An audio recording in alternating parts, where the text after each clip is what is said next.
start now. So I'm gonna say thank you very much for everybody that's here. Dr. Carol Shields, Dr. Solon, tonight you are the stars.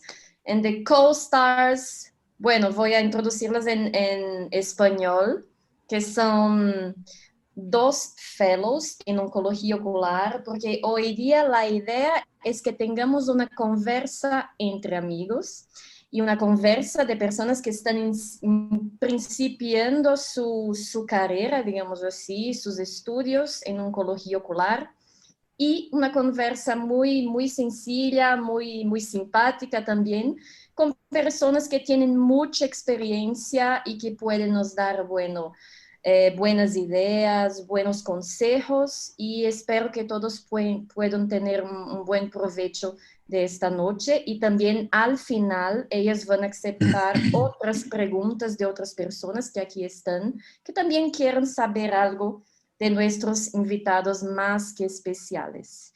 Entonces yo voy a presentarles las dos fellows que hoy están aquí, que fueron escogidas bueno, puedo decir a dedo, como decimos en portugués. Y ellas entonces van a presentar mejor los invitados, los entrevistados. Entonces tenemos una fellow que es Zeynep Baz, que ha hecho oftalmología en Turquía y hoy día en Ankara University. And now she is, I'm mixing Portuguese, English and Spanish, sorry. Y ahora ella está haciendo su Research Fellow en Wills Eye Hospital con los Shields. Es un placer muy grande tenerte aquí, Zeynep. Y la otra fellow es Carolina Matsuno, que también ha hecho oftalmología, pero aquí en Brasil, en la Santa Casa de Misericórdia de São Paulo. Ha hecho también un fellow de oculoplástica, también en la Santa Casa, y ahora está con nosotros en la Escuela Paulista de Medicina, en la Universidad Federal de São Paulo. Bienvenida, Carolina. Bienvenida, Zeynep. Por favor, siéntense en casa, es su casa y están entre amigos. Hagan las preguntas que quieran. Y al final, bueno, quien quiera hacer alguna pregunta, por favor, escribir en el chat o en Questions and Answers. Y voy a decir también, para que todos sepan, que tenemos un traductor muy bueno aquí, que habla muy bien el inglés, el español, y es doctor también. Ok, entonces, bueno, el show es tuyo. Thank you, Doctor. Thank you, Dr. Melina. So I just want to thank you again for the opportunity to be a part of Quiero agradecerlo por la oportunidad de ser parte de este webinar. Hoy día tenemos dos expertos en oncología ocular hoy día y yo quiero presentarlos. Entonces, en primer lugar, tengo a la doctora Carol Shields. Ella es jefa del Servicio de Oncología Ocular aquí en Wills Eye Hospital. Ella también es catedrática del Departamento de Oftalmología en la universidad. Ella es autora de diferentes libros de textos y más de 1,400 artículos en revistas de renombre y más de 300 capítulos de libros, y ha dictado más de 700 conferencias y también ha ganado muchos premios. La doctora Shields es integrante de diversas sociedades oncológicas de retinología y patología, y también colabora en el comité editorial de diversas revistas revisadas por pares. La doctora Carol Shields, gracias. Es un placer para mí estar acá, y yo también deseo agradecer al doctor Serpa por su liderazgo durante este año pasado como presidente de la Sociedad Panamericana de Oncología Ocular de Norte, Centro y Sudamérica. El doctor Solón, realmente le agradezco, reconozco el trabajo que usted ha hecho y espero muchos más años de trabajar junto con usted. Thank you. Y nuestro siguiente experto en oncología ocular es el doctor Serpa. Él es especialista en oncología ocular, órbita y oculoplástica, y también es jefe del Servicio de Oncología Oftalmológica en el Instituto Nacional de Enfermedades Neoplásicas en Lima, Perú. Y es actualmente el presidente de la Sociedad Panamericana de Oncología Ocular. Entonces, doctor Serpa, bienvenido. Muchas gracias a todos ustedes por estar en esta reunión y un agradecimiento muy especial a la doctora Carol Schill. Realmente es un honor compartir esta sesión con usted, una persona con tanto prestigio internacional y que tanto ha hecho por la oncología ocular de las Américas y del mundo. Muchas gracias.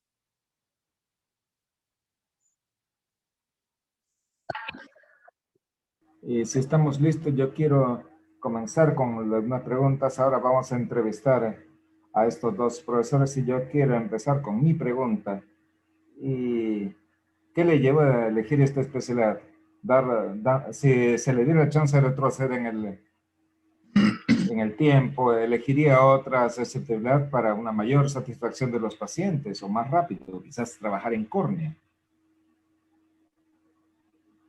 Doctor Serpa, usted primero. Ok. Bueno, yo durante mis primeros años de residencia pensaba inclinarme por la cirugía de retina y vitrio o tal vez el estrabismo.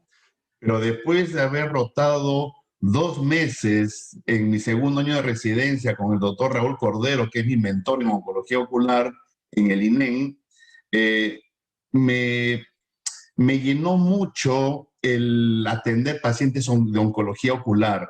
Me parecía que los problemas que ellos tenían y que uno tenía que resolver eran problemas mucho más complejos de la oftalmología general, debido a que no solamente nosotros tenemos la misión de preservar visión o de preservar el globo ocular, sino de salvar la vida del paciente. Y eso para mí generó un reto muy importante en mi práctica de poder ayudar a resolver el problema de estos pacientes. Me inspiró mucho y me inspiró mucho el trabajo del doctor Raúl Cordero, que tuvo siempre un trabajo muy prolijo, muy ordenado y con mucha dedicación, un alto grado de humanismo, y eso me sirvió de inspiración para poder inclinarme por la oncología ocular. Tuve la gran suerte de que ni bien terminando mi residencia, se lanzó el primer concurso para fellows en el INEN a través de una universidad de mucho prestigio aquí en el Perú, y tuve la gran suerte de poder acceder a ese fellow y bueno, entrenarme en esta especialidad.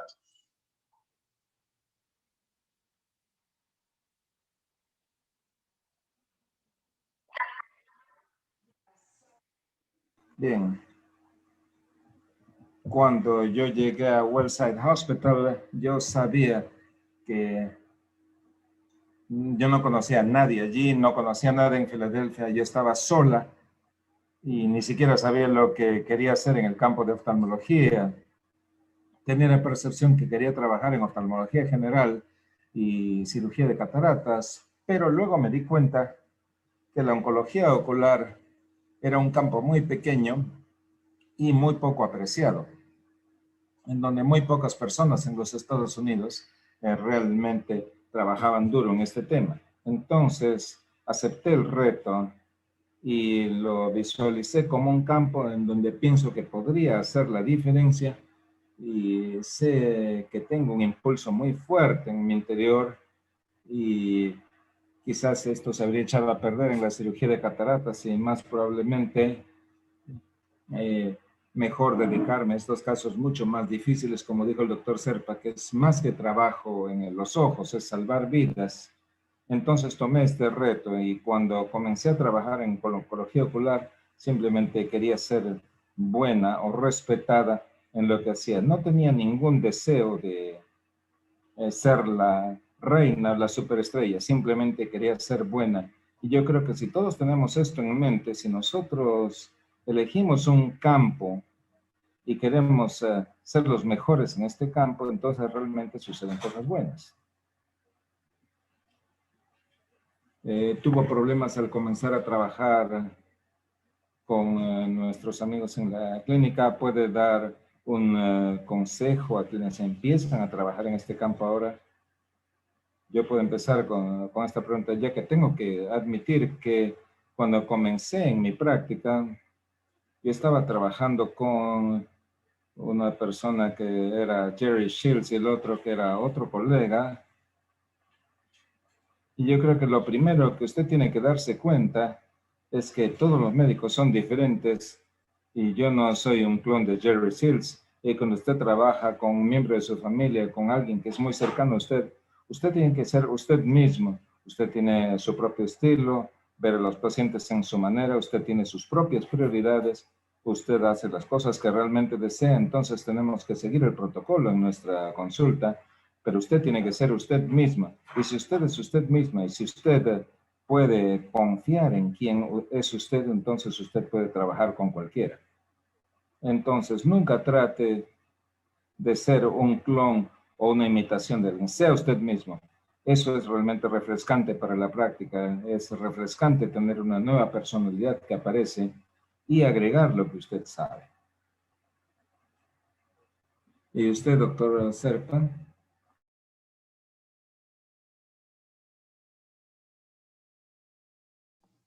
Ok.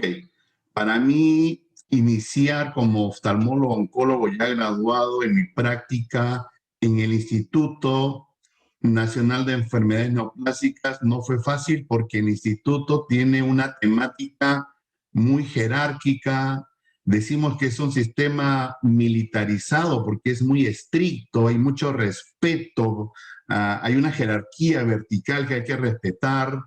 Entonces, eso hace de que trabajar en una sede con esas características no es fácil porque es una sede muy estricta, pero yo sabía de que ese estricto trabajo académico y profesional iba a calar mucho en mi expertise en años futuros. No me equivoqué, valió la pena el reto y me dejó la enseñanza de que definitivamente cuando a uno le cuesta mucho esfuerzo poder aprender y adquirir experiencia, uno lo disfruta más cuando a uno le gusta lo que hace, ¿no?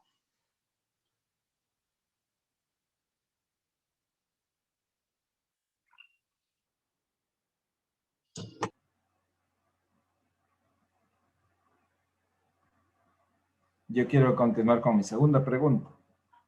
¿Usted piensa que la necesidad de especialistas en oncología ocular incluye oculoplástica y retina y también quizás radioterapia, oncología médica y oncología pediátrica? Y si es una ventaja o desventaja para los oncólogos, oftalmólogos jóvenes el tener que interactuar con estas otras especialidades, sea radioterapia, sea medicina oncológica, sea oncología pediátrica. Puedo responder esta pregunta. Yo creo que tener un año de cirugía plástica, oculoplástica, un año de retina o de patología, favorece por completo su entrenamiento en oncología ocular y su experiencia le hace a usted, le da una mayor capacidad. Si usted no tiene estas otras rotaciones, está bien, debido a que usted eventualmente aprenderá de todo, pero tener estos tipos de rotaciones mejora o favorece su carrera.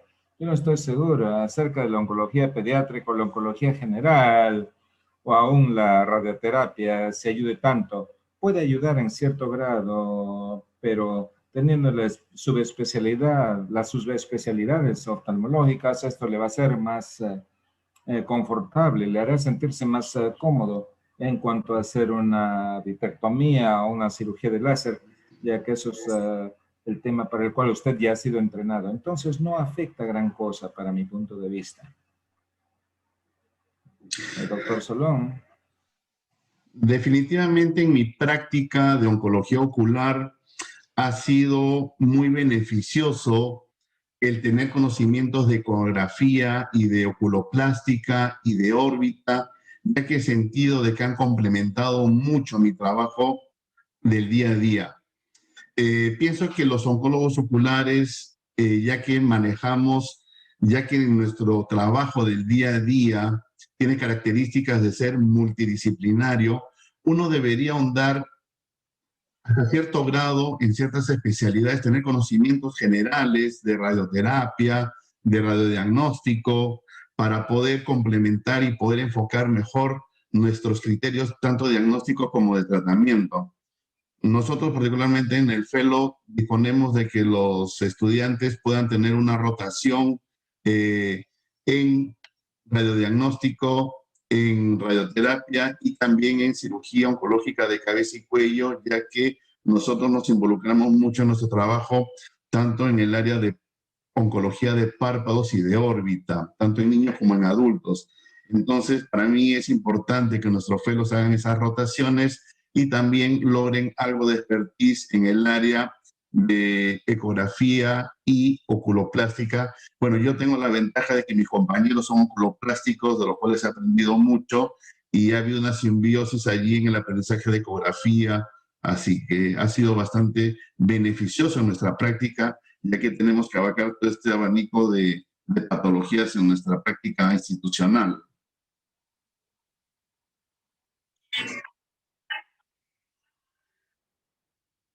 Ocular, usted se ha entrenado en otra especialidad y qué tan importante considera usted esto como oncólogo oftalmólogo que es usted. Aparte de la oncología ocular, ¿ha sido entrenado en otra especialidad como retina, oculoplástica? ¿Y qué tan importante considera usted este tipo de entrenamiento para su práctica? ¿Todavía trabaja en este campo? En los Estados Unidos, si usted tiene una práctica de subespecialidad, básicamente nos limitamos nuestro trabajo a este tipo de práctica. Mi base es en patología y tengo también entrenamiento de cirugía plástica y siempre me encantó la retina, pero nunca hice un entrenamiento formal en retina. Hice un entrenamiento formal en oncología ocular que involucra bastante a la retina. Alina Toledo mencionó el tema de la uveitis. Eso es tan importante. Mucho de lo que nosotros hacemos es separar a la uveitis de un tumor. Entonces, aún teniendo entrenamiento en uveitis, esto contribuye bastante para mejorar su experiencia en oncología ocular. Gracias. ¿Su comentario, doctor Serpa? Bueno, es muy difícil llegar a un experto. Nosotros somos oncólogos oculares y es muy difícil hacer más de una o dos subespecialidades, por lo menos en este lado del mundo. Para nosotros es difícil. Yo pienso que es bueno para la práctica del oncólogo ocular tener conocimientos de ecografía, de oculoplástica, tal vez otras subespecialidades como uveitis también para apoyarnos en nuestro trabajo del día a día. Pero uno debe tener en cuenta también de que probablemente, yo no soy experto en uveitis, tampoco soy un súper experto en ecografía ni en oculoplástica. Tengo conocimientos básicos que me sirven para mi trabajo del día a día. Pero lo que sí he sabido hacer todos estos años es, aparte, tener una red de colegas, amigos, que para mí me inspiran mucha confianza para que me den el soporte de las deficiencias que yo tengo en UV, en oculoplástica, y en otras especialidades, en ecografía y en otras especialidades. El trabajo multidisciplinario y el tener la opinión de nuestros colegas, amigos, siempre es muy importante para tratar siempre de ofrecer nuestro mejor trabajo a nuestros pacientes y tratar de lograr de tener los mejores resultados. Creo que eso es algo muy importante que uno debe construir en su propia red de trabajo, tanto sea institucional como en la parte privada. Entonces, mi tercera pregunta. Entonces, ¿qué es más apropiado para los oncólogos oculares jóvenes para comenzar su práctica? ¿Es mejor ir a la práctica privada contra el medio académico o comparado contra el medio académico? Yo puedo hablar en el caso de los Estados Unidos. Es muy difícil tener una práctica privada en oncología ocular en los Estados Unidos. Mirando en los Estados Unidos, quizás hay 2, quizás 3 prácticas privadas que conozco que hacen una cantidad sustancial de trabajo en oncología ocular. La mayor parte de la práctica es académica o afiliadas a universidades debido a que los médicos que refieren a estos pacientes tienden a enviar a estos pacientes a los centros académicos cuando tienen casos que son todo un reto. Entonces, con estos centros académicos, allí se recibe a la mayor parte de los pacientes que refiere. Ahora, nuestra práctica, el Wilside Hospital, es diferente de la mayor parte de centros académicos. Somos un centro académico y somos el Departamento Popular de la Enfermedad Thomas Jefferson. La mayor parte de nosotros trabajamos en la práctica privada. Es uno de los pocos centros académicos donde todo el mundo, casi todo el mundo trabaja en práctica privada. Pero es una práctica costosa, oncología ocular. Y desafortunadamente no rinde tanto como retina o algunos otros campos. Entonces, lo que rinde es una cantidad relativamente pequeña en la práctica privada de oncología ocular. Entonces, para el que comienza, probablemente la mejor forma de iniciar su trabajo sería por la vía académica. Doctor Serpa. Bueno, aquí en el Perú, como en muchos países de Centroamérica y Sudamérica, la mayoría de pacientes acuden por nuestra realidad social y económica, acuden a los hospitales públicos u hospitales universitarios para su atención, ¿sí?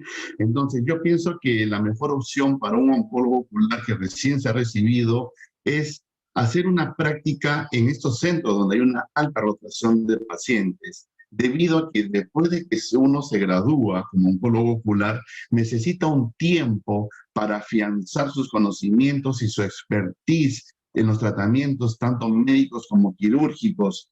Yo siempre comento a mis fellows de que yo me sentí seguro de mi práctica, de mis conocimientos y de mis habilidades quirúrgicas en oncología ocular probablemente 3 años después de haber egresado. Pero si hablo de oncología de órbita, el expertise me llevó probablemente 5 o 6 años después de haber graduado. Entonces, me parece muy importante, y cuando los fellows se gradúan aquí, yo sugiero de que traten de buscar un hospital público en donde puedan desarrollar los siguientes años más habilidades. Definitivamente el oncólogo ocular en Perú, por lo menos, nosotros vivimos de la consulta de oftalmología general, de lo que podemos operar cirugías generales, básicas, y un plus en la práctica privada es la oncología ocular. La oncología ocular no nos da muchos réditos económicos, ¿sí? Más es satisfacción del trabajo que nos gusta hacer.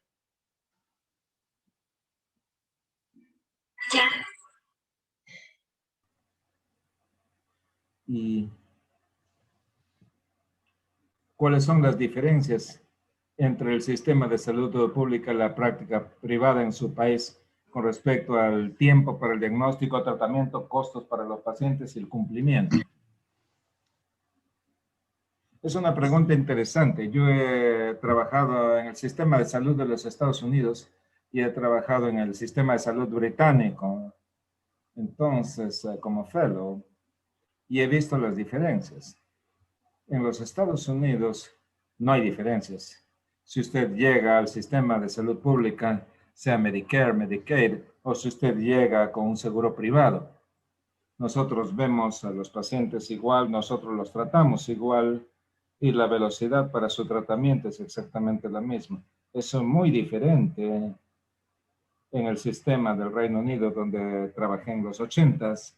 Los pacientes privados tienen atención muy rápida, consultas rápidas, cirugías rápidas, en comparación con los que llegan por el sistema público, donde hay demoras y donde no necesariamente tiene la mejor atención si usted es de edad avanzada, y hay una serie de restricciones. Pero en los Estados Unidos realmente no hay diferencia. Por ejemplo, hoy día vi a un pequeño que viene de la parte central con posible retinoblastoma. El bebé fue traído ayer, él no tiene seguro, es un bebé de Medicaid, lo vi hoy día y le vamos a hacer el examen de este bebé, el examen completo en una semana. Entonces, no hay diferencia entre el sistema público y privado en los Estados Unidos. Bueno, la realidad en Perú es totalmente diferente como a la de Estados Unidos, definitivamente. Si bien en el Instituto Nacional de Enfermedades Neoplásicas las atenciones tienen relativa rapidez, hay una cierta eficiencia en el trabajo, definitivamente el manejo es más rápido en la parte privada. pero los estándares del INEM son buenos, pero el problema radica en la demora en llegar el paciente al instituto. Probablemente la gente que vive en la selva o en la sierra de Perú, si son lugares muy alejados, probablemente les lleve viajar 2 días a 5 días para llegar hasta Lima o alguna otra ciudad importante donde pueda recibir tratamiento oncológico. Aquí en el Perú hay 2 ciudades en donde se atiende con esta especialidad, que es en el norte, en la ciudad de Trujillo y en Lima. Pero el problema es cuánto demoran los pacientes. El problema en nuestra realidad es que aproximadamente el 50% de los pacientes en el Perú acuden en estadios avanzados de la enfermedad. Si utilizamos un parámetro para explicarlo y nos enfocamos en la clasificación TNM, probablemente el 50% de pacientes llegan en estadios 3 y 4. Eso hace que nuestro trabajo en el día a día sea bastante complejo, porque no son casos fáciles en la mayoría de casos. Entonces, tenemos un tremendo problema ahí, de falta de prevención, una situación socioeconómica complicada, en la cual tenemos que hacer lo posible para poder salvar a estos pacientes, ¿no? Nosotros siempre explicábamos de que mientras en países en vías de desarrollo por muchos años hablaban de preservación de visión o de globo ocular en retinoblastoma, nosotros hemos hablado de sobrevida de nuestros pacientes. Ha habido algunas mejorías por parte del Estado con respecto a la oferta de salud en nuestro país en los últimos 15, 20 años, lo cual ha mejorado la situación en el contexto de que los pacientes que acuden a las instituciones estatales, tienen una cobertura al 100% de su atención y eso ha mejorado muchísimo la calidad de atención en nuestros medios, pero definitivamente el tiempo que demora el paciente en llegar a la consulta especializada es un problema muy serio en nuestra realidad.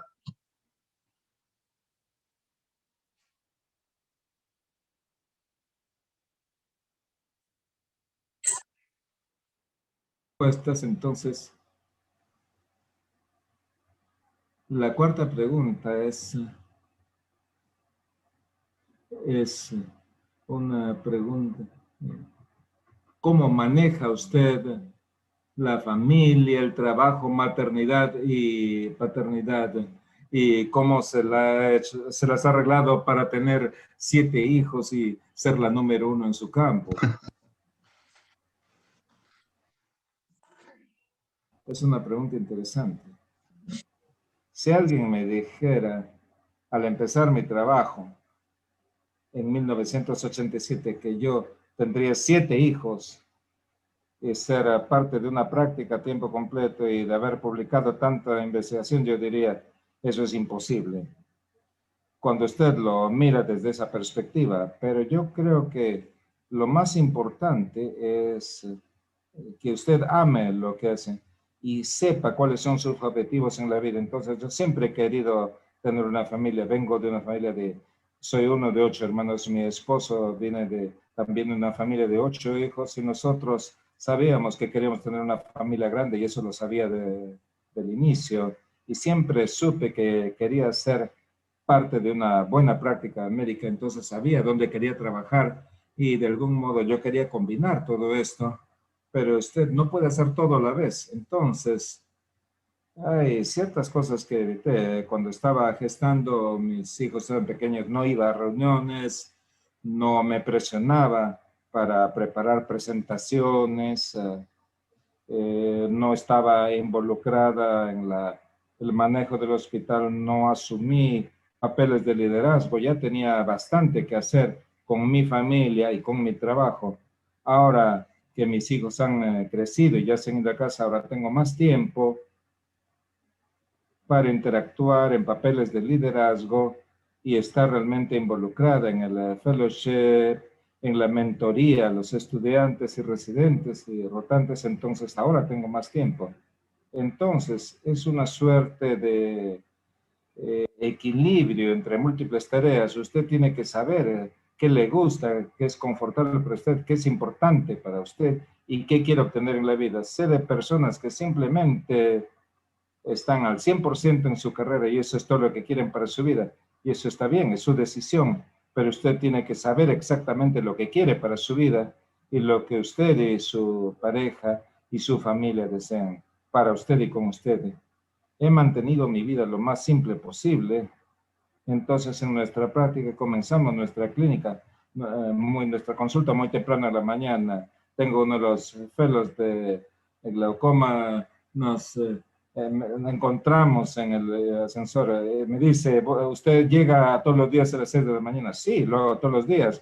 Comenzamos muy temprano debido a que yo quiero terminar a la 1 o 2 de la tarde mi trabajo del día, de manera tal que pueda revisar mis emails y regresar a casa a tiempo para cocinar. Y eso es muy importante para mí.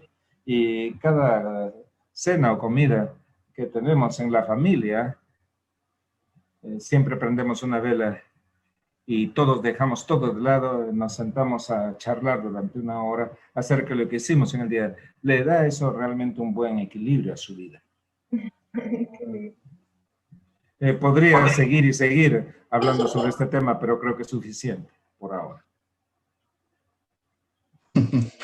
¿Qué puedo decir yo? La doctora Carol es excepcional definitivamente, no solamente en la oncología ocular, sino en su vida familiar. Yo lo que podría decir a los oncólogos oculares jóvenes es que persigan sus sueños.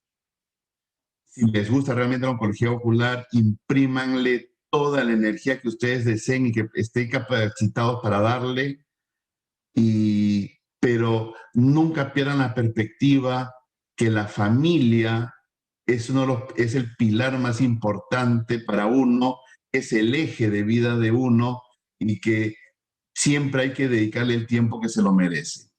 Hay tiempo para todo. Solamente hay que organizarse, tal como nos ha comentado la doctora Carol, que es experta en hacerlo, ha aprendido a hacerlo de forma excepcional.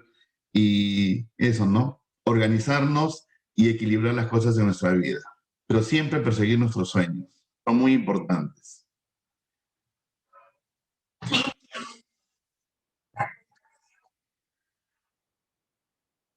Estoy de acuerdo con lo que dice el doctor Serpa. Saber lo que usted quiere hacer en la vida, siga sus sueños y pórtese bien con todas las personas. Trate bien a las personas a lo largo del camino, los colegas, los pacientes, el personal. Tratar bien a todo el mundo y aún aquellos que son mayores, aquellos que son los más jóvenes. Somos un grupo muy pequeño de médicos, los oncólogos oculares, y trabajamos bien como grupo y vamos a encontrar que hay competencia de todos modos, pero usted haga su mejor esfuerzo en su trabajo y la cosa va a funcionar bien realmente. Sus respuestas fueron realmente muy conmovedoras. ¿Y cómo se ha afectado la oncología ocular con la pandemia? ¿Y cómo la pandemia le ha afectado a usted?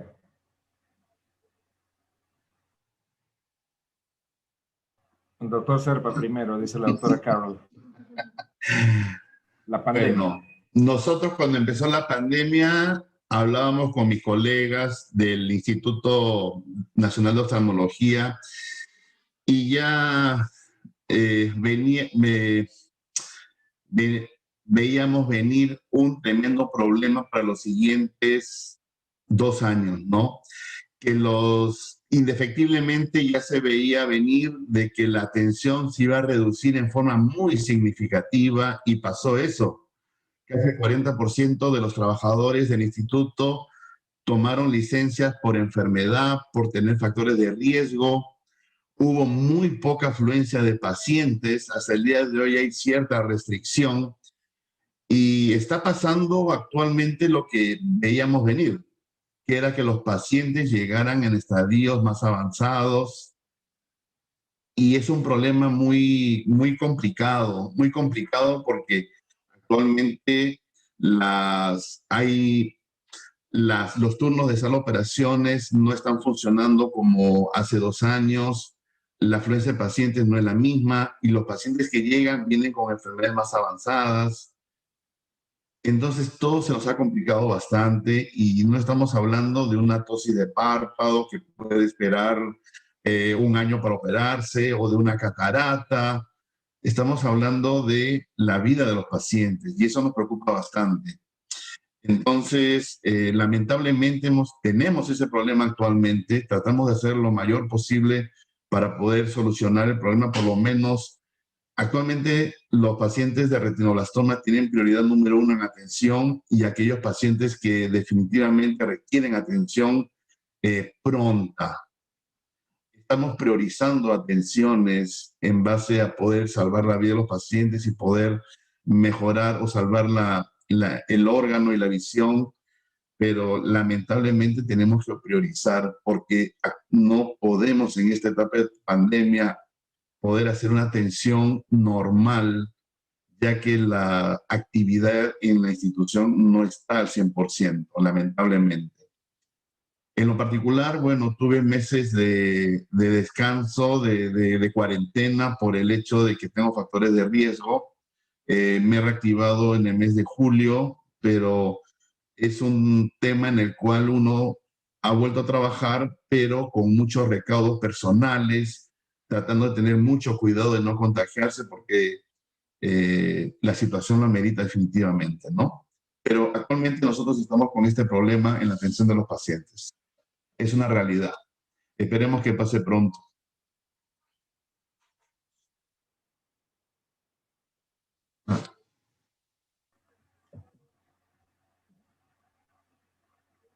Enero del 2020 todo iba bien.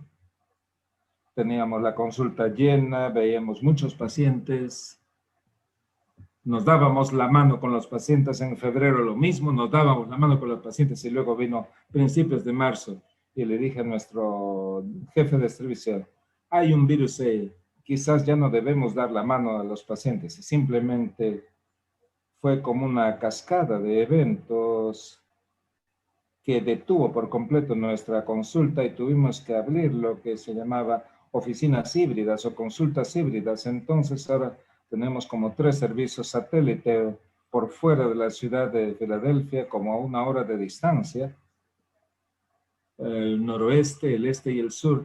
Y cada una de estas consultas está llena de personal apropiado y hacemos visitas de telesalud. Entonces los pacientes no llegan a la ciudad de Filadelfia, ellos llegan a estas oficinas híbridas, se les hace una entrevista, un ultrasonido, se les hace un OCT y luego en tiempo real se les evalúa. Revisamos las imágenes en nuestras computadoras y damos una impresión y un plan para los pacientes y nunca tenemos la consulta directa con los pacientes. Entonces, esta telesalud, para todas las cosas malas que ha causado la pandemia, este es realmente un beneficio. Hay pacientes que no pueden retornar y vernos cada 4 meses o cada 6 meses, y esto les permite entonces ir a una oficina y ver solamente a 2 personas en la consulta, 2 personas en estas consultas híbridas y funciona muy bien. Y esto no es el futuro, esto es el hoy. No vamos a retornar a tener cientos de pacientes en el pasadizo del hospital. Ahora está solamente el paciente, no hay familiares allí. Entonces, cuando hacemos la consulta con los pacientes, si tenemos 30 pacientes nuevos el lunes con cánceres de ojo, solamente tenemos a estos 30, no hay familiares. Y cuando se trata de la consejería, ellos traen a la familia por el teléfono y se le hace esa consejería directamente al paciente por la vía telefónica y realmente funciona. Y muchas veces nunca encuentro al familiar. Pensábamos que era una parte realmente importante del manejo de los pacientes. Para los niños sí permitimos que uno de los padres ingrese, pero no más. Ha cambiado realmente cómo manejamos esto y durante muchos años queríamos hacer la telesalud.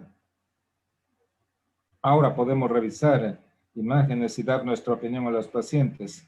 Entonces, el paciente puede estar en Syracuse, a 4 horas de Nueva York, y podemos decirles Usted no necesita viajar a Filadelfia. Entonces, lo bueno acerca de la pandemia es que hemos aprendido muy rápidamente cómo hacer esta telesalud o teleconsulta. Excelente respuesta. Y mi siguiente pregunta es acerca de su rutina diaria, debido a que ustedes son expertos muy ocupados en oncología ocular. Entonces, ¿qué es lo primero que ustedes hacen al despertarse? Y lo último que hacen antes de acostarse. Doctor Solón, primero usted tendrá la mejor respuesta. Lo primero que hace una vez que se levanta. Habitualmente lo primero que hago cuando me levanto, bueno, yo generalmente me levanto y ya estoy acondicionando todo para irme a trabajar. Pero lo primero que hago al levantarme es interactuar con mi familia, ¿sí? Interactuar, ya que soy algo adicto al trabajo, por decir poco, por decirlo menos.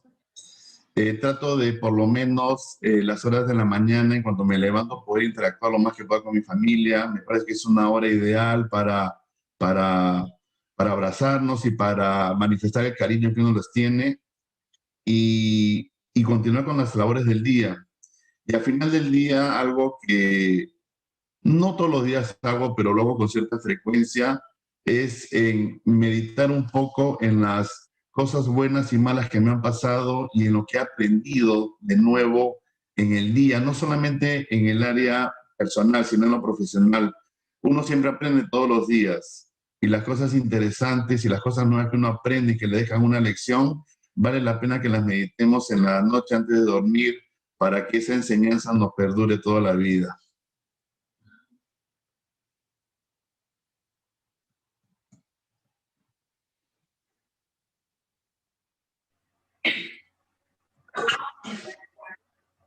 Lo primero que yo hago cuando apago mi alarma suena a las 5 de la mañana, lo primero que hago es presionar el botón de la alarma, lo callo y me duermo un ratito más. Eso es lo primero que hago todas las mañanas. Y soy la primera que se despierta, nadie más se despierta. Entonces, cuando ya salgo de la cama, miro el celular para ver si hay alguna noticia, ya que mi celular es el que me muestra las noticias urgentes, y después de eso saco al perro y me doy un duchazo, y todas mis buenas ideas salen durante el duchazo. Pienso en lo que va a pasar en el día. Yo no sé qué es el agua tibia, no sé. Las buenas ideas salen cuando me estoy duchando. Tomo muchas decisiones en la ducha. Y la última cosa que hago antes de acostarme, todas las noches antes de irme a dormir, me encanta la lectura. Entonces, me gusta leer biografías y aprender acerca de las personas, aprender acerca de la historia. Y usualmente leo acerca de alguna biografía de algún personaje. El último libro que leí fue Hillbilly Elegy, un libro acerca de... En Sudamérica quizás no saben lo que es un hillbilly. Estas son las personas que viven en las colinas de Kentucky, el oeste de Virginia. Son una raza diferente de americanos, y hay una historia acerca de cómo uno de ellos escapó siendo un hillbilly y se convirtió en un abogado muy prominente. Me gusta leer libros y a veces el Netflix captura mi interés y termino de ver The Crown. Todo lo que tenga que ver con la realeza lo disfruto. Me encanta muchísimo estas historias de la realeza.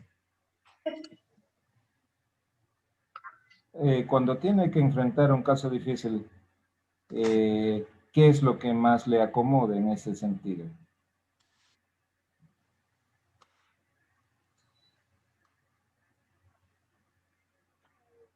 Bien, puedo comenzar con esto. Trabajamos mucho, retinoblastoma los miércoles y melanoma los lunes. Y encuentro el trabajo en retinoblastoma como el reto más grande, y cuando tengo que dar malas noticias a una familia, usualmente son malas noticias de que el tratamiento ha fallado y que el niño va a necesitar más tratamientos o quizás la enucleación. Y siempre les digo a los fellows, cuando tengan que dar malas noticias, siempre comience con las buenas noticias. Como creo que todavía vamos a poder salvar la vida del niño, pero se necesitará extirpar el ojo del niño. Siempre darles algo de esperanza a estas personas. Usted tiene que ser muy honesto con los pacientes, especialmente con los padres de los pacientes y los papás de niños con retinoblastoma. No quieren quedarse en la oscuridad. Usted tiene que decirles la verdad tal cual. ¿Y con qué me quedo yo? Me quedo con el hecho de que sé que estamos haciendo nuestro mejor esfuerzo y de saber que les estamos dando lo mejor de nuestro esfuerzo para esta familia y estos pacientes, y a veces eso es de lo único que usted se puede agarrar.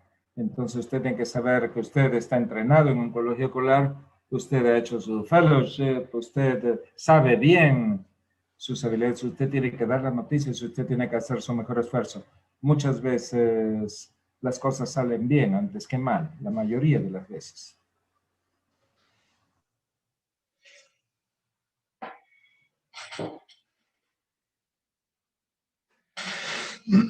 Ok. Cuando nosotros tenemos que dar malas noticias en casos difíciles, podría comentar lo siguiente. La práctica institucional es bastante pesada. La cantidad de pacientes que tenemos en consulta es larga y uno tiene que aprender a agilizar un poco el trabajo. Pero si bien estás trabajando en una institución con una alta rotación de pacientes y si tu consulta tiene que avanzar, no debemos perder la perspectiva de que hay momentos en nuestro trabajo en los cuales debemos dedicarle un plus de tiempo al paciente y a su familia para poder conversar en el mejor escenario acerca de la enfermedad del paciente, ¿sí? Sobre todo en estos casos especiales que ha comentado la doctora Shields. Entonces, yo por lo menos en mi práctica privada tratamos de avanzar con el trabajo, pero creo que uno de los puntos más importantes que he aprendido es saber en qué casos debo detenerme, no apurarme y hablar con tranquilidad con la familia, imprimiendo algo de positividad en el caso con respecto a lo que uno va a comentar acerca de la enfermedad del paciente, tratando de dar algo de esperanza o diciendo de la mejor manera las malas noticias. Creo que es importante que el paciente y la familia sienta que nosotros estamos brindando lo mejor de nosotros como personas y como profesionales, que se sientan apoyados de que nosotros vamos a estar al lado de ellos durante el tratamiento. Creo que es lo más importante a la hora de tener estos casos especiales, que ellos se sientan apoyados. Ellos lo valoran mucho.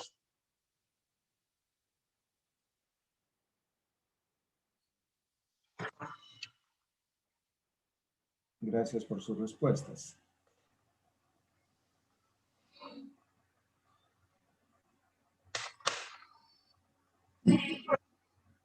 Muchas gracias por sus respuestas. Solamente quiero continuar acá con otra pregunta. Para la doctora Shields, usted tiene afición por deporte, básquet, y me pregunta por ustedes, entonces entre el trabajo y escribir artículos y la cirugía, ¿tienen algún tiempo para hacer deporte? ¿Puedo hablar acerca de ello?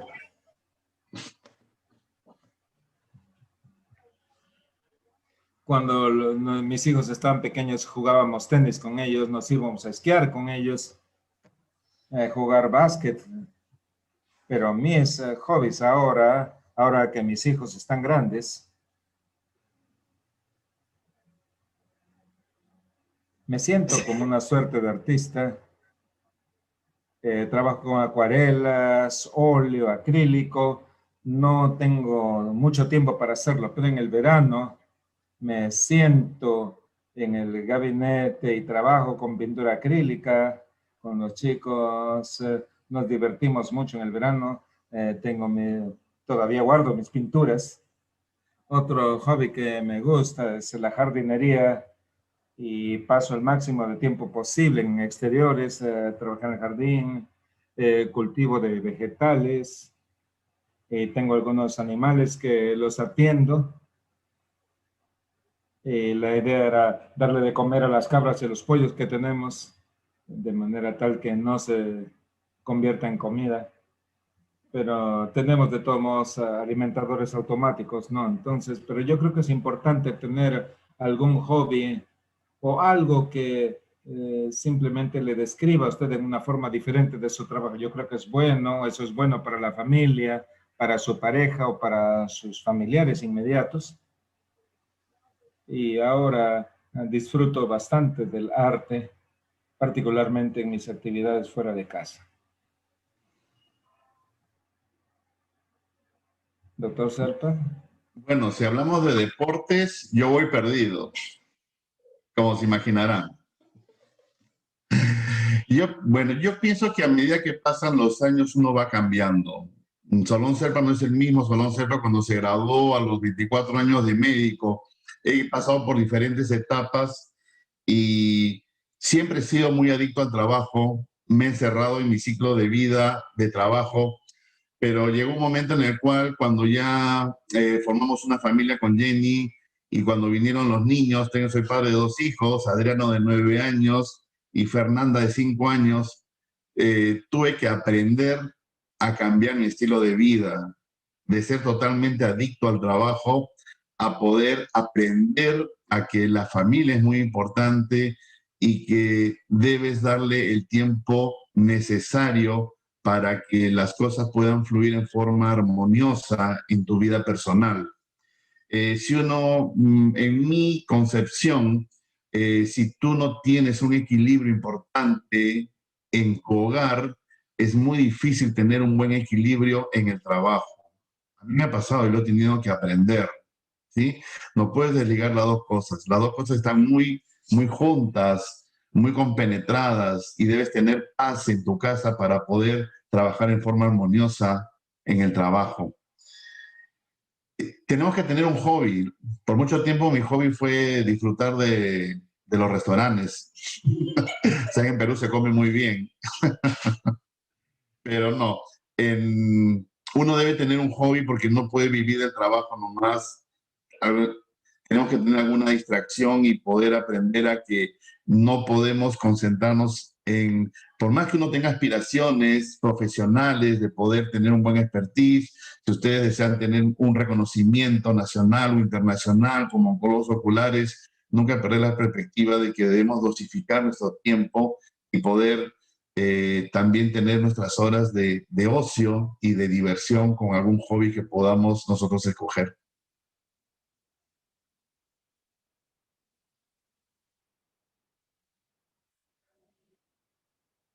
Sienten la necesidad de apoyo psicológico para enfrentar a los pacientes con cánceres oculares.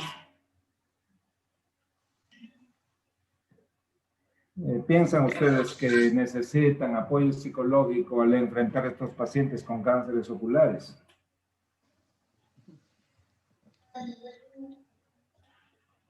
Yo creo que es una buena idea tener disponible un profesional de salud mental, psicólogo, psiquiatra,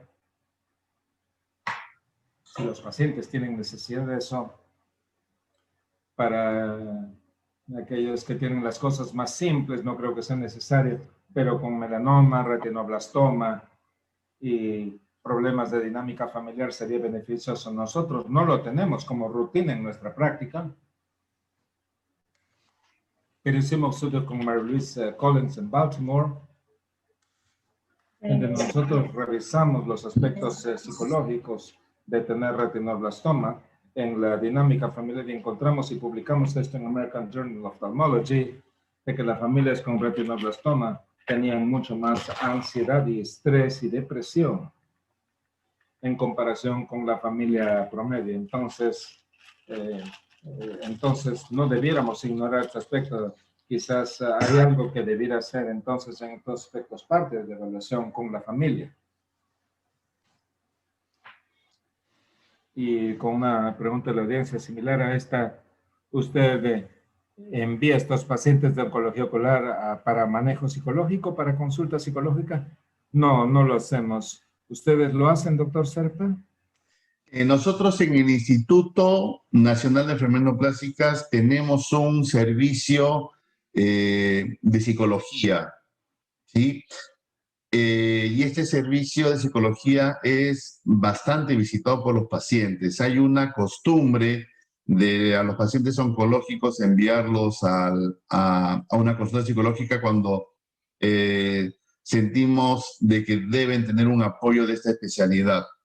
Esa especialidad existe en neoplásicas por muchísimos años. Hay un equipo muy profesional de psicólogos y tanto nos hemos acostumbrado a trabajar en forma mancomunada con ellos de que esa experiencia también la hemos trasladado a la práctica privada. En la práctica privada también cuento con una psicóloga que le da el apoyo a nuestros pacientes y me parece que es importante hacer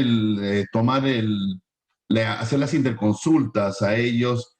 Yo particularmente percibo de que ha habido un plus positivo cada vez que hemos mandado a estos pacientes a esta interconsulta. Recordemos también de que el cáncer no es la enfermedad de un paciente. No se enferma solamente el paciente, se enferma la familia. Es un problema familiar, es una crisis familiar que transita este grupo, este núcleo familiar. Y muchas veces la terapia no va para el paciente nomás, sino que va para el núcleo familiar. Padres y hermanos tienen que ir a las citas porque hay un problema que hay que resolver allí. No es solamente el paciente, eso siempre hay que tomar en cuenta, ¿sí? Estamos atendiendo problemas de familia.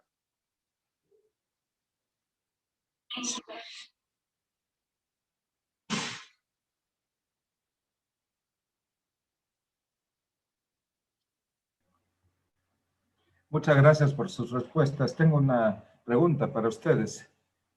Y si ustedes pudieran darle un consejo a usted mismo de más joven, ¿qué consejo se daría a usted, viéndose a usted más joven?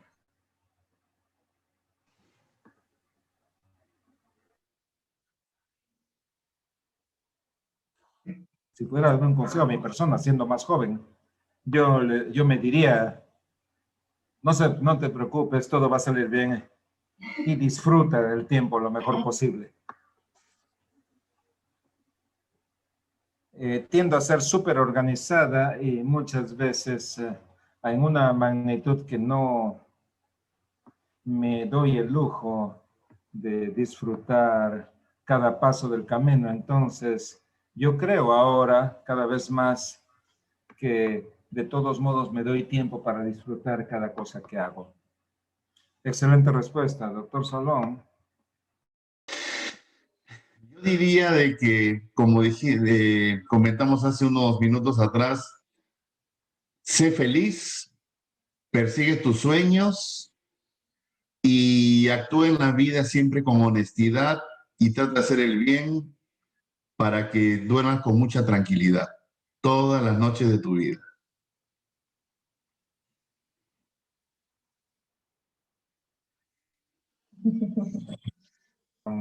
En su opinión, ¿qué es esencial para el reconocimiento profesional hoy en día? ¿Qué es lo esencial para eso?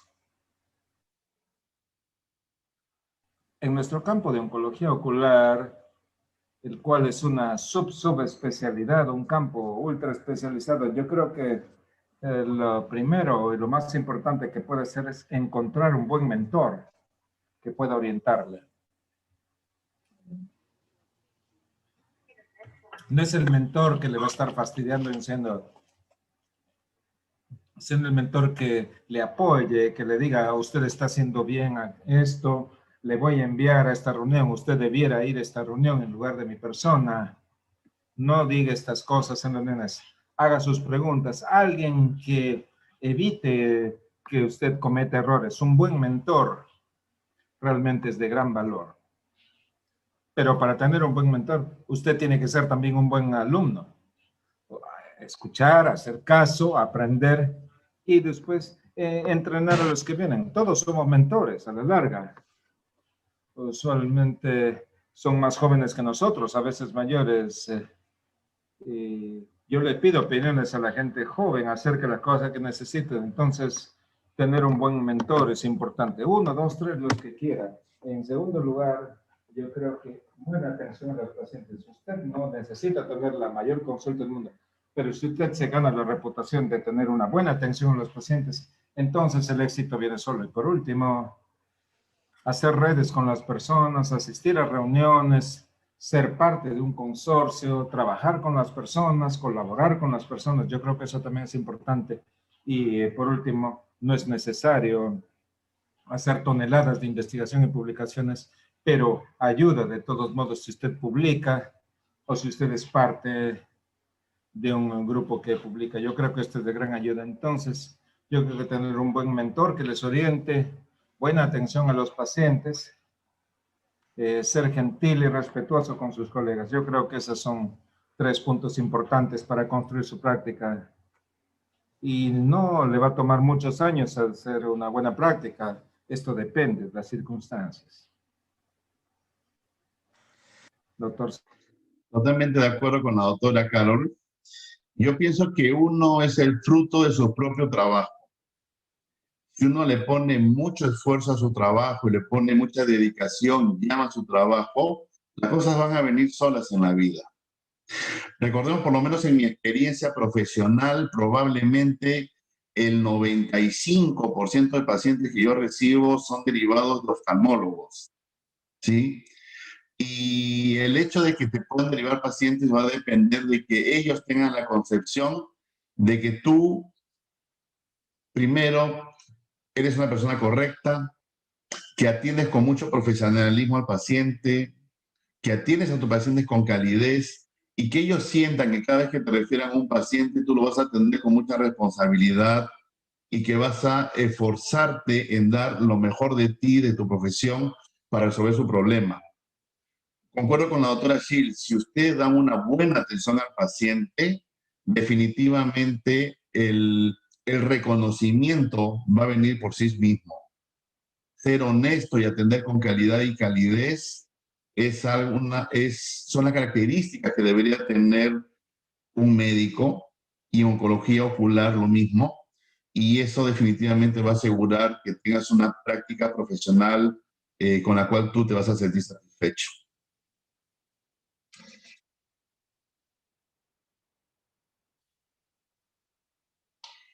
Muchas gracias por sus respuestas. Tengo una última pregunta. En general, ¿piensa usted que es cansado ser como usted o ser lo que usted hace?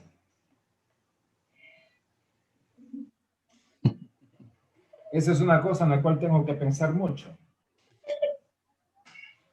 Me encanta mi trabajo, me encanta mi hogar, me encantan mis fines de semana, mi familia. Estoy muy contenta en esta etapa de mi vida. Mi trabajo es realmente muy demandante y genera mucho entusiasmo y me exige muchas actitudes. Pero si no tuviera este trabajo, me sentiría que no estaría dando lo mejor de mí. Entonces, honestamente, puede ser un poco cansador, pero es realmente muy satisfactorio, muy gratificante.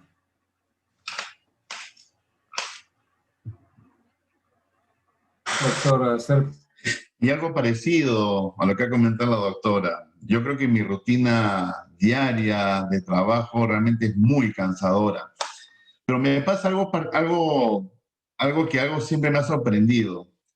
Muchos pacientes siempre me han dicho, doctor, tantas horas que trabaja, ¿no se cansa? Y yo siempre les he contestado, no, No me cansa. Yo puedo estar trabajando desde las 7 de la mañana hasta las 10 de la noche y no sentir cansancio.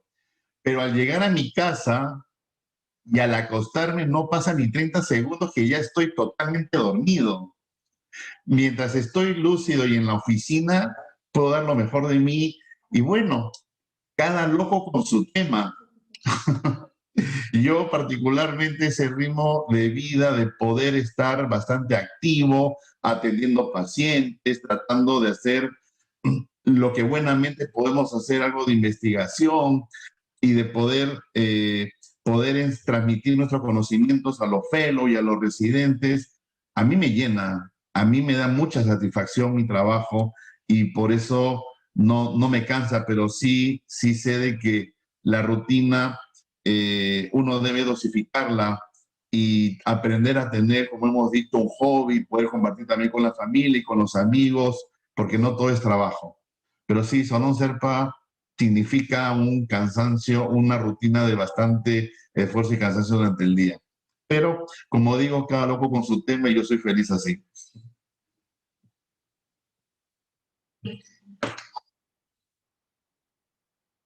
Gracias. ¿Consideran que han sido excelentes estudiantes?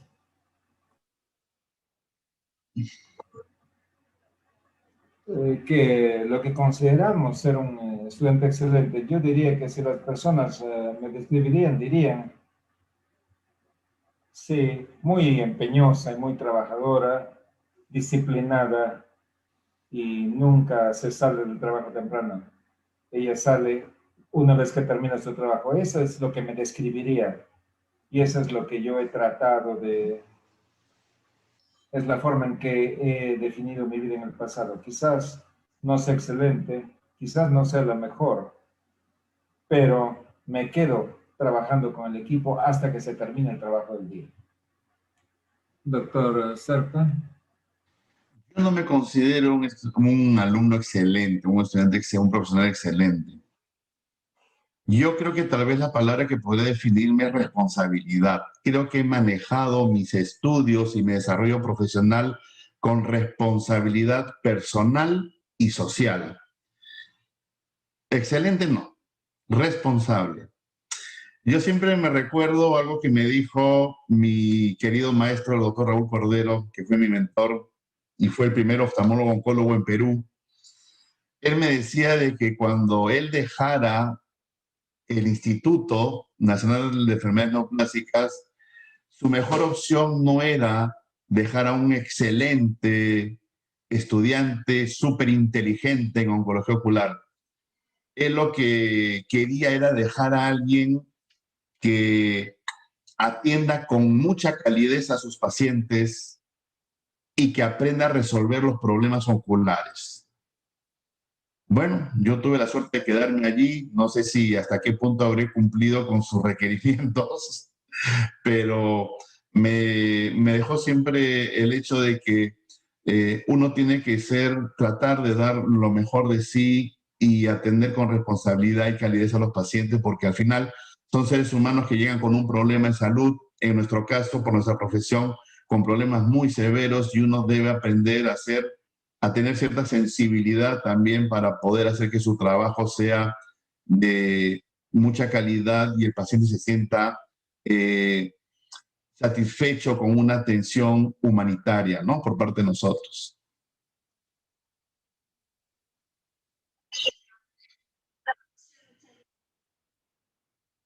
Hay preguntas del auditorio en el chat, entonces la primera pregunta es, esta es para la doctora Carol. ¿Piensa usted que telemedicina va a durar después de la pandemia? Absolutamente sí. Yo creo que la telemedicina se quedará con nosotros y yo creo que va a cambiar quizás algo con el tiempo, pero nos dará un rango muy amplio de atención experta para nuestros pacientes, ¿no? Por ejemplo, pacientes que no pueden viajar para ver nuestra consulta con una visita de teleconsulta, entonces van a tener la sensación que todo está yendo bien y esto le va a aliviar la presión a los especialistas en retina y los oftalmólogos generales que están siguiendo a estos pacientes. Entonces yo creo que será adoptada por muchas personas, será nuestra nueva opción. La segunda pregunta de la audiencia es: ¿algún consejo para los médicos para involucrarse en investigación y enfrentar todos estos retos de atender a los pacientes y todos estos cambios tan rápidos que se están dando en investigación y tal como van las cosas en Latinoamérica?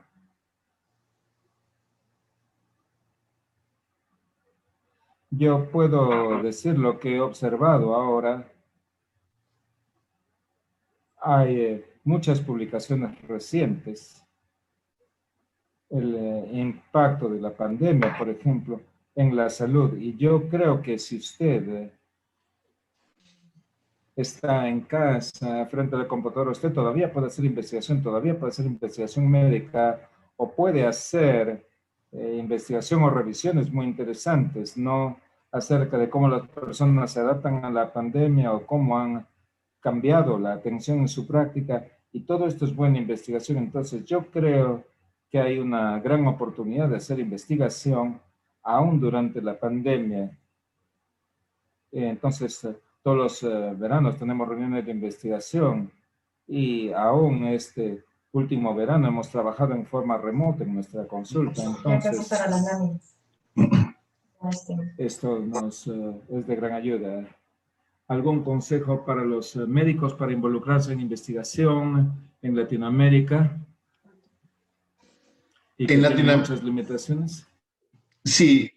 Alguna vez escuché un comentario de un residente que decía que en el Perú no hacemos investigación porque a los médicos peruanos no les interesa hacer investigación. Y yo le decía, mi respuesta fue, no hay que ser injustos porque la realidad de nosotros es bastante complicada. Nuestro trabajo institucional nos depara 6 horas de trabajo al día, desde las 8 de la mañana hasta las 2 de la tarde, de lunes a sábado. Y lo que un médico puede obtener económicamente por un trabajo estatal, realmente probablemente te alcance para unos gastos básicos de la casa. Uno no trabaja en el Estado por el dinero, sino porque quiere hacerlo muchas veces.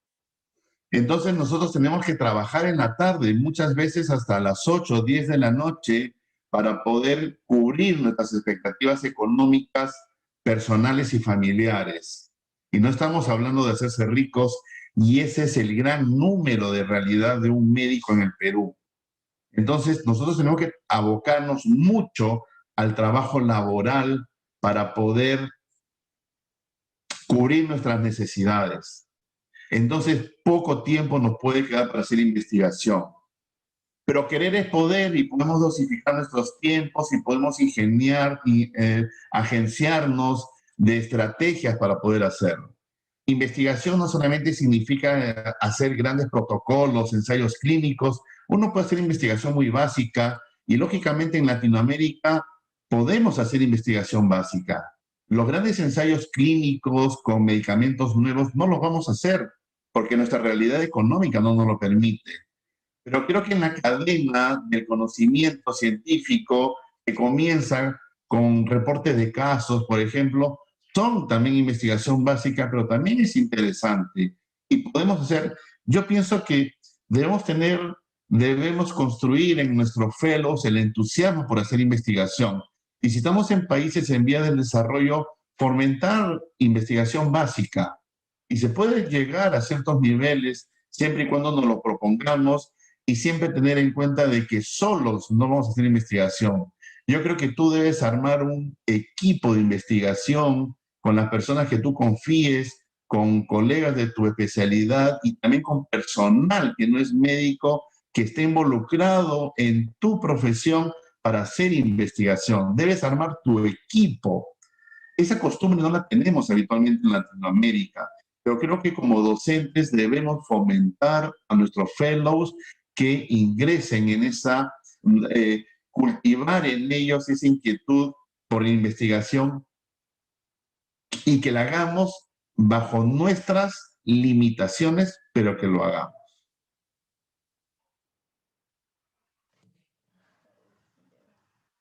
¿No?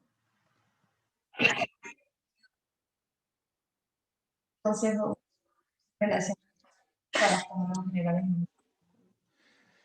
Yo creo que las pasantías son muy importantes. Son muy importantes porque te permiten ver otra realidad, otro tipo de manejos de las diferentes patologías, interactúas con otras escuelas.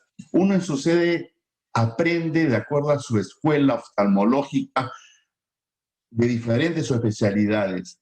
Y siempre es importante compartir conocimientos. El viajar te va a llenar, te va a nutrir de otras realidades, de otras temáticas de trabajo, de otros conceptos que siempre van a nutrir mucho tu vida profesional. Yo creo que es muy importante. Para nosotros en Latinoamérica es muy importante tener rotaciones en países en desarrollo, para poder complementar y ver un estilo de trabajo diferente, poder ver terapias que nosotros no solemos hacer y poder embebernos de todo ese conocimiento que los países en desarrollo tienen en comparación a nosotros, ¿no? Es muy importante. Yo sugiero que los fellows de oncología ocular roten en otras sedes para ver otras realidades y otras temáticas de trabajo. Y me parece que también puede ser interesante que los fellows de países desarrollados también vean la realidad latinoamericana. Realmente pienso que debe haber unas diferencias bastante marcadas y que sería interesante para ellos ver casos de enfermedades muy avanzadas y cómo nosotros podemos o nos hemos acostumbrado en nuestro día a día a manejarlas con nuestras limitaciones institucionales, ¿no? Creo que debe ser interesante para ellos.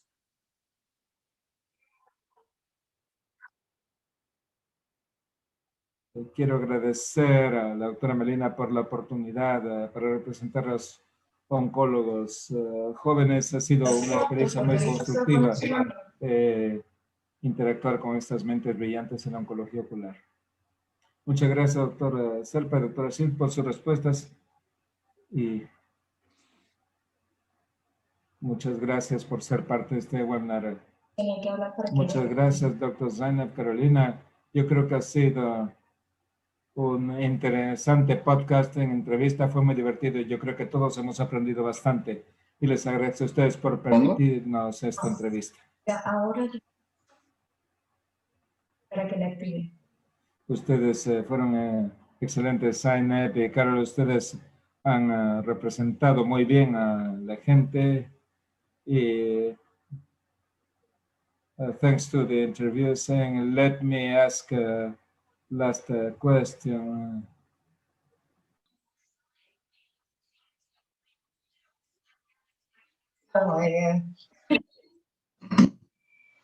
Bueno, Raúl Cordero ya se hizo oftalmólogo en el INEC.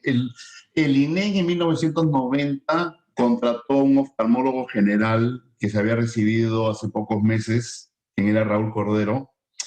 Y Raúl Cordero estuvo bajo el manto de los cirujanos oncólogos de cabeza y cuello. Y los cirujanos oncólogos de cabeza y cuello eran los que hasta esa época trataban el retinoblastoma en el Perú, ¿sí? Ellos hacían fondos de ojo y hasta ahora yo en las historias clínicas antiguas veo los dibujos de los fondos de ojo con los retinoblastomas dibujados hechos por los cirujanos oncólogos de cabeza y cuello.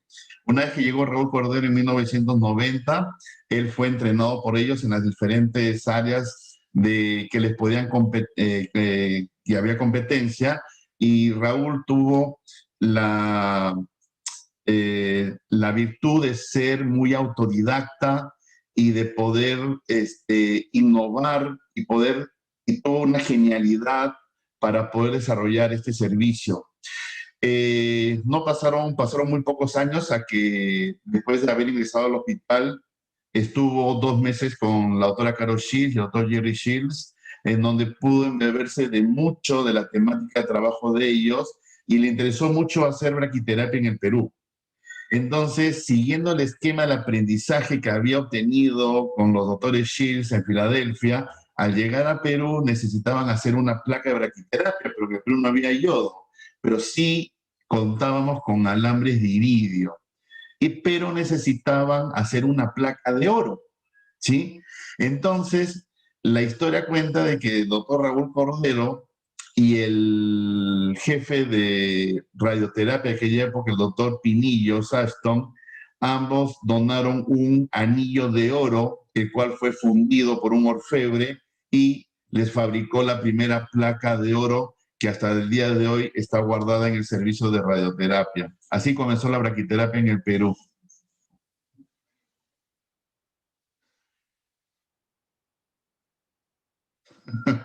A mí también.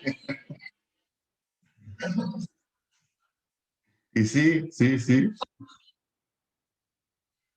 Es el ingenio. Cuando uno quiere hacer las cosas, se las ingenia cómo puede resolver. Ellos no tenían la placa que habían visto que tenía Carol y Jeffrey en Filadelfia. Y tenían que hacer una adaptación a nuestra realidad.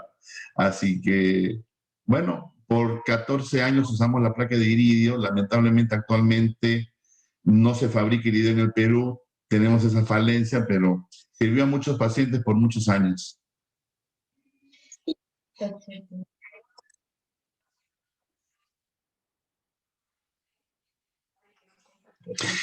Por favor, si me permitirían compartir la pantalla.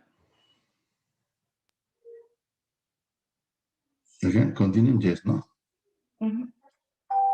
Acá. ¿Se puede ver mi pantalla, Melina?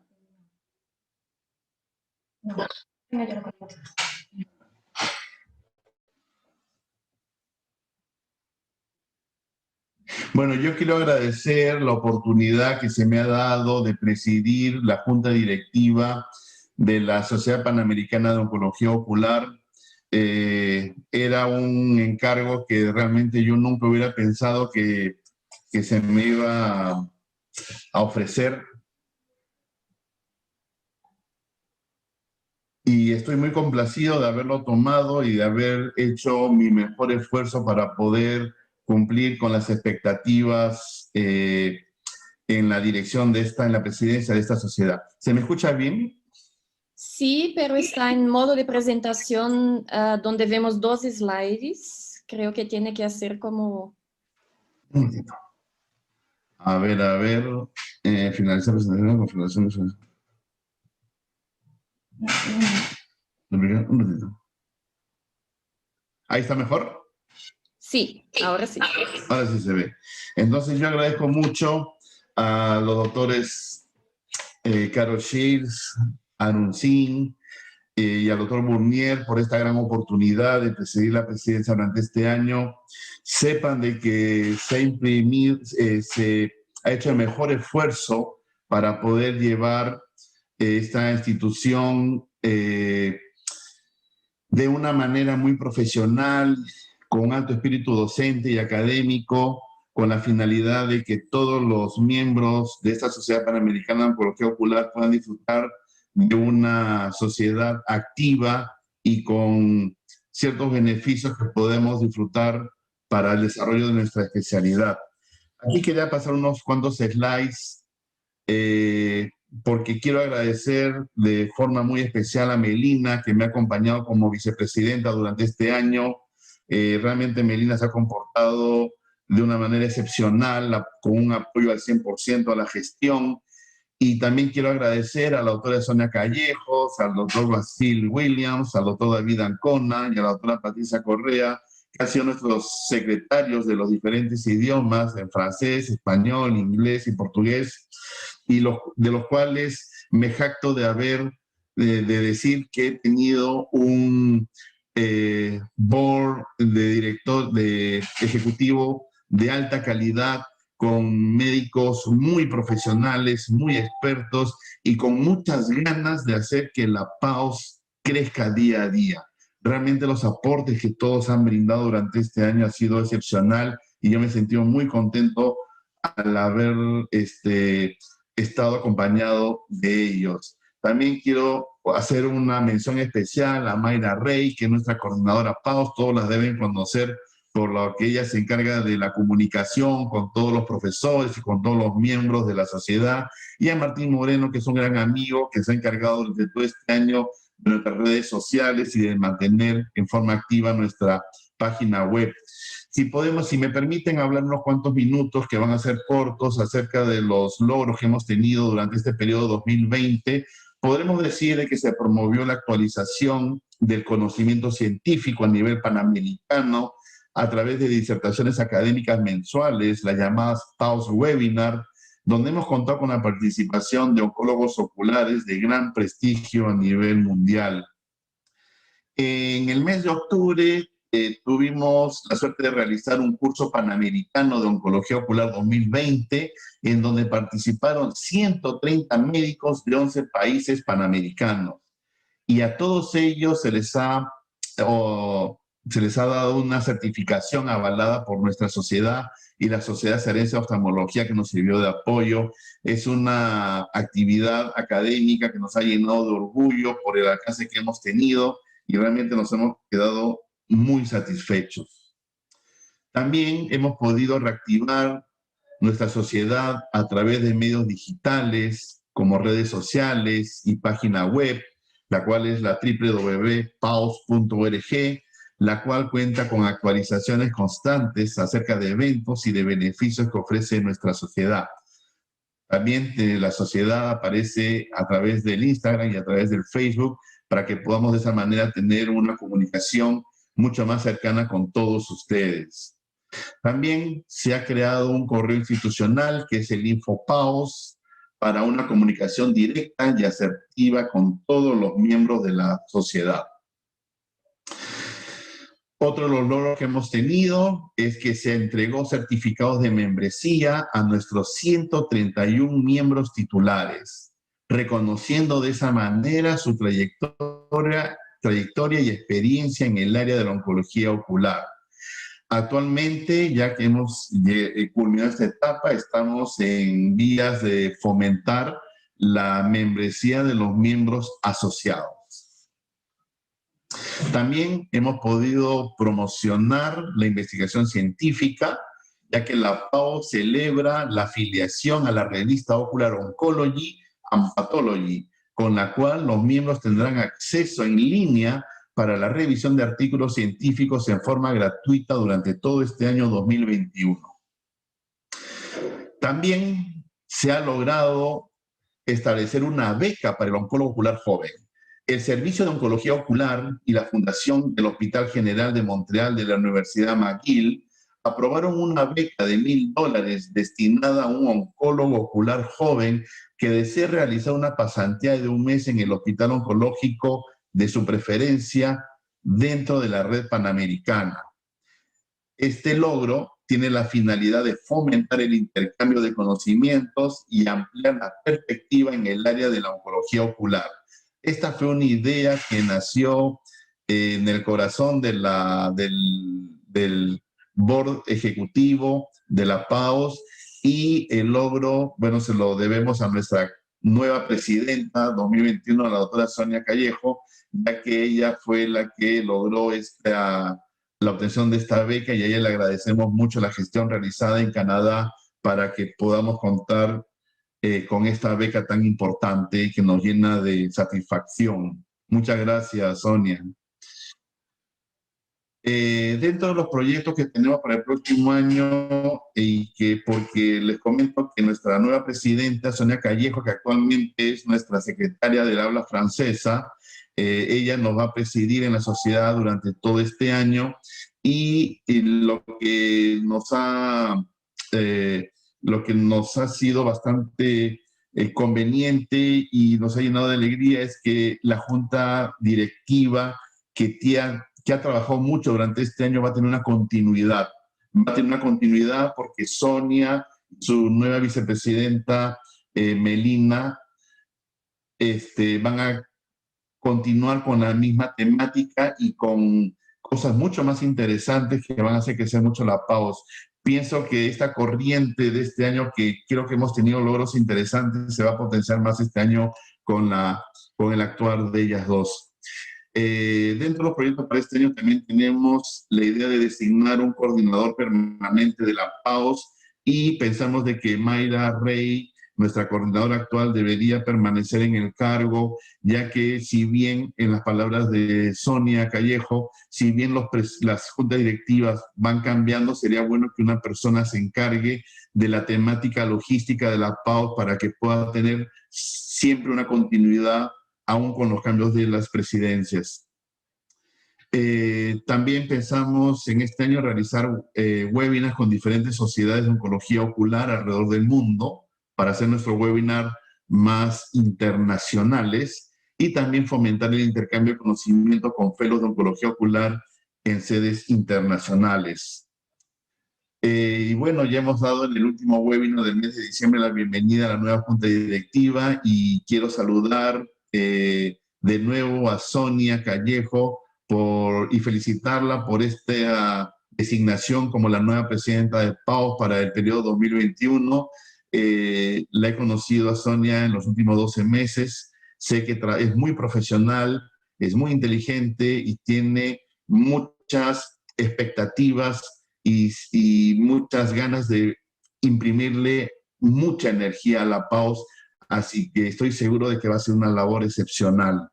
Y acompañado con Melina, que es su vicepresidenta, definitivamente va a ser una dupla que va a dar que hablar durante este año con toda seguridad, en forma muy positiva. Sonia ya va a presentar su debido tiempo, pero me voy a adelantar. Los secretarios van a ser Basil Williams, Carolina Gentile de Argentina y Cecilia Menelao de Brasil. Personas, oncólogos oculares jóvenes, muy profesionales, que sé que le van a dar mucho brillo también a esta nueva junta directiva. Y bueno, y Mayra va a continuar este año también como nuestra coordinadora y esperamos de que se quede por mucho tiempo también con nosotros, ya que ha hecho una gran labor durante este año. Mi agradecimiento para todos ustedes por esta gran oportunidad y simplemente muchas gracias. Muchas gracias a todos por la oportunidad y ha sido un gusto enorme poder compartir esta tribuna con la doctora Carol Chir, que es toda una eminencia en su especialidad a nivel mundial. Me siento muy honrado de poder compartir esta tribuna con ella. Muchas gracias a todos ustedes.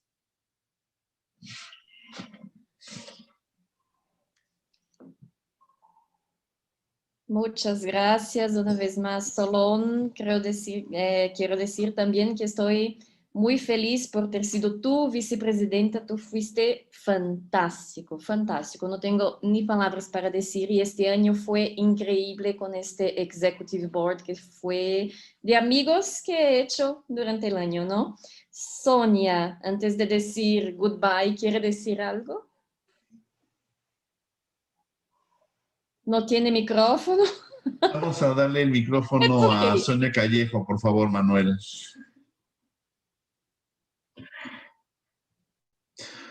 Sonia, ¿puedes intentar habilitar tu micrófono? Creo que es que Sonia está en su trabajo todavía, ¿no? Ya, esto es.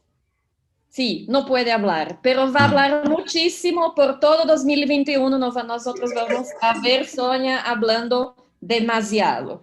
Entonces... Discúlpame, Melina. Sonia va a dar la bienvenida el segundo martes de febrero para el primer webinar del periodo de esta nueva junta directiva. Sí, porque los webinars van a continuar como se pasó todo este año. Todos los segundos martes de 2021 estaremos aquí con ustedes. Entonces ahí tendremos la palabra de la presidenta. ¿No? Bueno, creo que está en hora de irnos, ¿no? Solón. Entonces, muchas gracias a todos por aquí estar.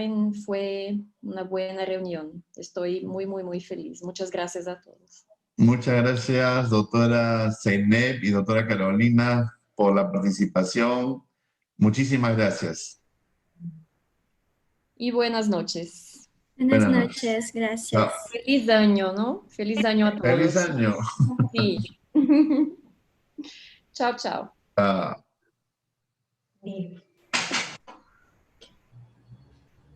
No llego.